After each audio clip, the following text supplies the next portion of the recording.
Good morning students. हमारा chapter चल रहा है अपवाह तंत्र। इसमें हमने लास्ट क्लास में कर लिया था अध्यारोपित नदियाँ और जो नदियाँ पहले से बह रही थी, ठीक है, और परंतु बाद में इन्होंने अपनी घाटी है वो गहरी कर दी। तो इस प्रकार हमारा जो पिछला जो पार्ट था वो यहाँ तक था। आज हम करेंगे इसी पार्ट में, इसी लेसन में हमारा टॉपिक है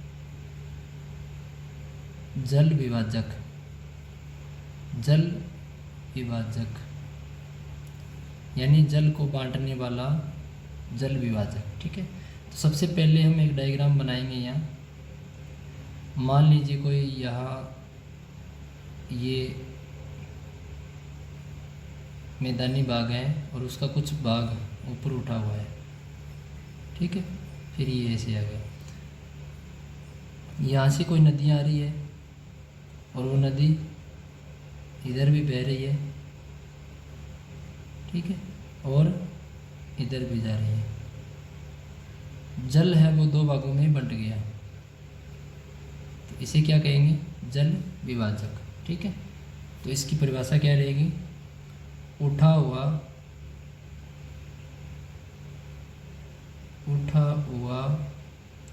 पठारी भाग जल को बांट देता है।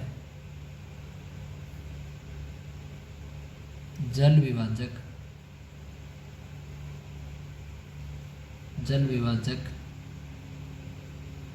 कहलाता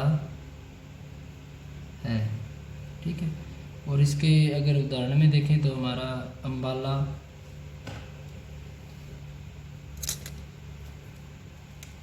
उदाहरण के तौर पर लें तो अम्बाला हो गया, अम्बाला और सहारनपुर यूपी, चंडीगढ़, ठीक है, चंडीगढ़ वाला क्षेत्र। ये जो क्षेत्र उदाहरण के तौर पर हम जल विभाजक के कार्य करते हैं, उदाहरण के तौर पर हम ले सकते हैं, ठीक है। तो चंडीगढ़ वाला क्षेत्र जल विभाजक का काम करता है। कुछ नदियाँ पूर्व व कुछ नदियाँ पश्चिम में चली जाती है, पश्चिम में चली जाती है। यानी जो ये पठारी भाग है ये ऊपर उठा हुआ आता है, ये नदियों को दो भागों में बांट देता है। कुछ नदियाँ वो पूर्व की ओर और कुछ नदियाँ वो पश्चिम की ओर चली जाती है। तो इस प्रकार ये पठारी भाग है जल विभाजक का काम करेगा और जल विभाजक कहलाता है। इसके बाद में देखा जाए तो है जल ग्रहण क्षेत्र। अब आपका सीधा क्वेश्चन यहाँ से बनेगा, जल विभाजक किसे कहा जाता है, ठीक है। तो आपका आंसर ये रहा। इसके बाद में आता है जल ग्रहण क्षेत्र। जल ग्रहण यानी जल प्राप्त करता है, ठीक है, जहाँ पर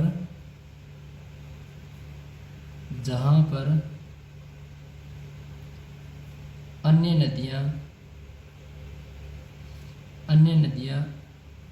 मुख्य नदी में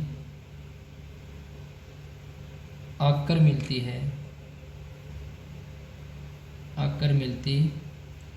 मिलती है, जल ग्रहण क्षेत्र कहलाता है। अब कैसे कहलाता है? जैसे मान लीजिए ये कोई नदी है, ठीक है, इसमें अन्य नदियाँ आके मिल रही है दोनों साइडों से, ठीक है। तो ये क्या हो गया? नदमुख इसको बोला जाता है नदमुखी। ये भी नोट करने वाली बात है यहाँ पर, नदमुख।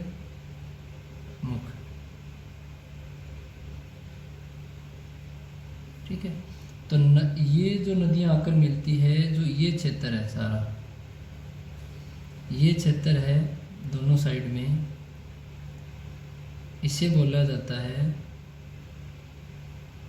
जल ग्रहण क्षेत्र। ठीक है, जल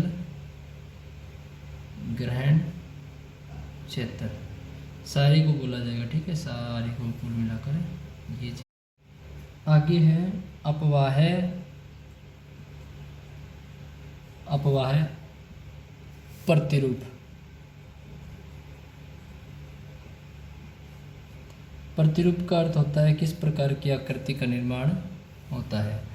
जब कोई नदी बहती है तो किस प्रकार की आकृति है वो में दिखाई देती है उस क्षेत्र के अंदर। ठीक है, तो सबसे पहले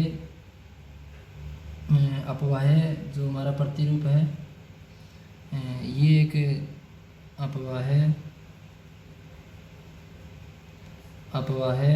तंत्र का, तंत्र या जाल का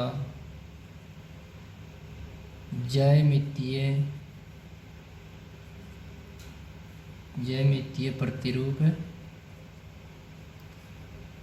कहलाता है। ठीक है, नंबर 1,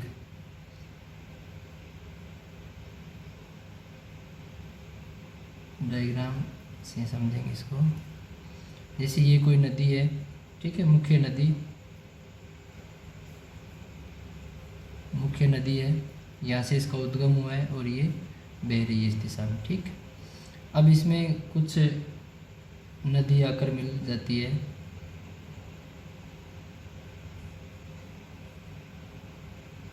अब ये नदियाँ हैं, इसकी सहायक नदियाँ हैं, अब इनमें भी कुछ नदियाँ आकर मिल जाती है। बहुत सारी नदियाँ हैं, उसकी मुख्य नदी की सहायक नदियाँ, फिर उनकी सहायक नदियाँ हैं, वो आकर मिल जाती है और इस प्रकार का एक जाल सा दिखाई देता है। उसे हम कहेंगे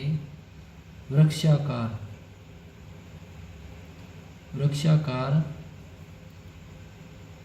या फिर पादपाकार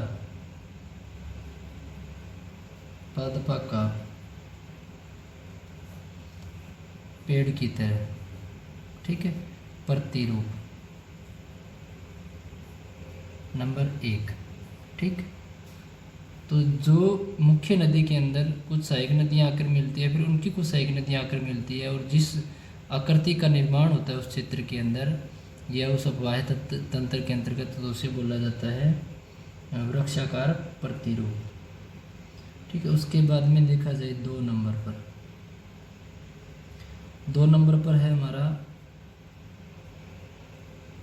पत्ताकार प्रतिरूप। अब पत्ताकार प्रतिरूप कैसा होता है? एक मुख्य नदी है, ठीक है,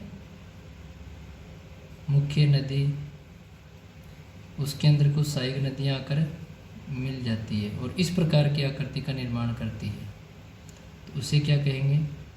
पत्ताकार प्रतिरूप।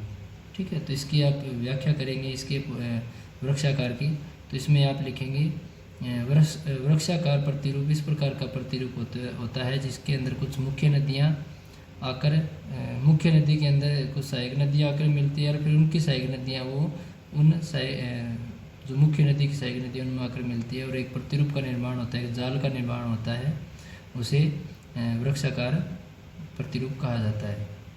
2 नंबर पर हमारा पत्ताकार प्रतिरूप है। इसमें कुछ मुख्य नदी कुछ सहायक नदियाँ आकर मिलती है, मुख्य नदी के अंदर कुछ सहायक नदियाँ आकर मिलती है और जो प्रतिरूप बनता है उसे पत्ताकार प्रतिरूप कहते हैं। इसमें जो सहायक नदियाँ होती है उनकी कोई अन्य सहायक नदियाँ नहीं होती, जिसके कारण एक जाल की तरह आकृति दिखाई नहीं देती। ठीक है, तो एक पत्ते की तरह आकृति बनती है, उसे पत्ताकार प्रतिरूप बोला जाता है। इसके बाद में है हमारा 3 नंबर पर, 3 नंबर पर है जालीनुमा।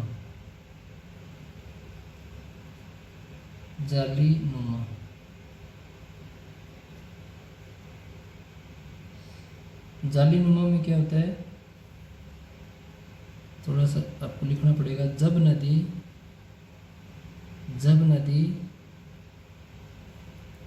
पर्वतों से निकलती है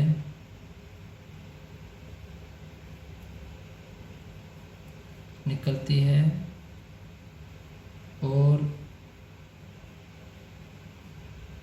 पर्वत से अन्य नदियाँ आकर मिलती है, तो ऐसा प्रतिरूप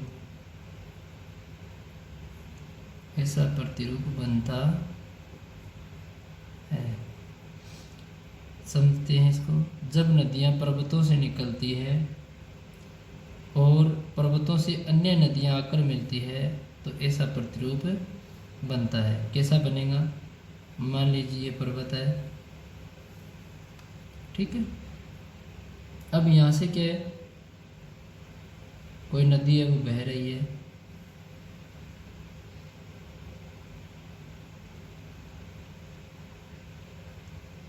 ये तो है मुख्य नदी। अब पर्वतों से अन्य नदियाँ आकर मिलती है, ये नदियाँ आकर मुख्य नदी के अंदर आकर अपना जल गिरा रही है, ठीक है। इस प्रकार का जो जाल बनता है उसे क्या बोला जाएगा? इस प्रकार का जो रूप या प्रतिरूप बनता है, चित्र बनता है, उसे क्या कहा जाएगा? जालीनुमा प्रतिरूप, ठीक। तो ये पर्वत है, ये सहायक नदियाँ हैं, ठीक है, सहायक नदियाँ। तो आज हमारे ये 3 प्रतिरूप हो गए हैं। उसके आगे हम करेंगे, अगली जो हमारी क्लास रहेगी उसमें आयताकार, उसके बाद में अरीय प्रतिरूप है, और उसके बाद में जो हमारा सेंट्रल पिटल प्रतिरूप होता है वो भी देखेंगे। हमारे सिलेबस में नहीं है, फिर भी थोड़ा सा इसके बारे में क्वेश्चन पूछ लिया जाता है। उसके बाद में हमारा एक और रह जाता है वृत्ताकार प्रतिरूप, वो भी देखेंगे, ठीक है।